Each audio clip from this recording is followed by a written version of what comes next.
ये कहानी रोहित नाम के एक लड़के की है जो तंत्र मंत्र और अघोरी साधनाओं में गहरी रुचि रखता है।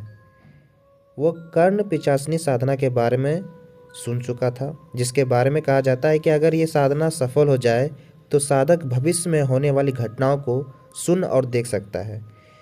लेकिन इसे करना अत्यंत खतरनाक होता है क्योंकि कर्ण पिचासनी एक बहुत ही शक्तिशाली और खतरनाक आत्मा होती है। एक दिन रोहित ने कर्ण पिचास ने साधना करने का मन बना लिया। उसने पुराने ग्रंथों से विधि सीखी और एक निर्जन जंगल में जाकर साधना शुरू कर दी। साधना के दौरान उसे कई प्रकार की बाधाओं का सामना करना पड़ा, लेकिन वह अपने लक्ष्य से डगमगाया नहीं। उसने पूरे रात मंत्रों का जाप किया और जैसे ही रात का तीसरा पहर शुरू हुआ, उसे अपने आसपास अजीब से हरकतें महसूस होने लगी। ठंडी हवाएं चलने लगी, पेड़ों के पत्ते जोर जोर से हिलने लगे और अचानक चारों तरफ गहरी सन्नाटा छा गया। लेकिन रोहित ने मंत्रों का जाप तेज कर दिया। तभी एक कर्कश और डरावनी आवाज उसके कानों में गूंजी। आवाज थी, तूने मुझे क्यों बुलाया। यह कर्ण पिचासनी की आवाज थी। रोहित ने अपनी आंखें बंद कर रखी और साधना को जारी रखा।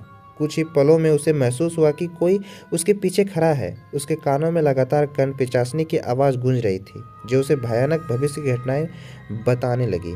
उसकी आवाज में दर्द, गुस्सा और क्रोध था और उसकी बातें सुनकर रोहित की रीढ़ की हड्डी ठंड से भर गई। यानी कि पीठ पूरी तरह से ठंडा हो चुका था। और कर्ण पिचास ने रोहित से कहा, तूने मुझे क्यों बुलाया। अब मेरी शर्तें माननी होगी। अगर तूने मेरी शर्तें पूरी नहीं की तो मैं तुझे और तेरे परिवार को तबाह कर दूंगी। रोहित को उसकी बातें सुनकर एहसास हो गया कि उसने बड़ी गलती कर दी है।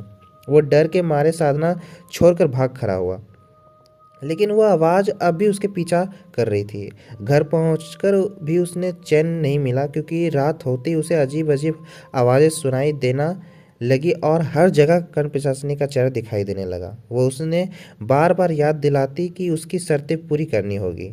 कुछ ही दिनों में रोहित की मानसिक हालत बिगड़ने लगी। वो हर वक्त डर और घबराहट में रहता था। आखिरकार एक रात उसने अपने दोस्तों को बुलाया और सारी बातें बताई। दोस्तों ने उसने कहा कि उसे सबसे छुटकारा पाने के लिए किसी विद्वान तांत्रिक की मदद लेनी होगी। रोहित ने एक तांत्रिक से संपर्क किया, जिसने उसे बताया कि कर्ण पिचासनी से पीछा छुड़वाना बहुत मुश्किल है।